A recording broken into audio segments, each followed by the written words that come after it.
Am I okay? No, I'm not okay. I've got a broken leg and 7 stitches under my armpit. Am I okay? No, I'm not.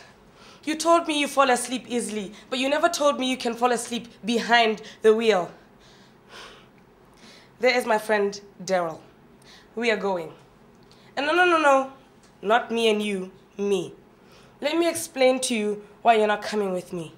It is not because you got me kicked off of a plane and shot by an air marshal.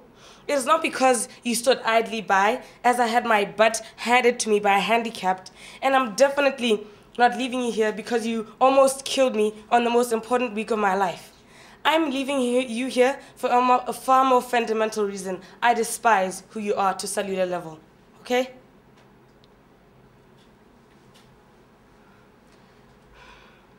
Okay, fine. I feel bad. Ethan, if you're going to be traveling with me for the next 18 hours, here are the rules. Do not ask me any questions. I will flip out on you. Okay?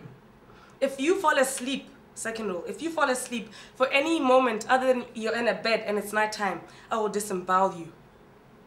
Third reason, if you're allergic to waffles, don't eat waffles.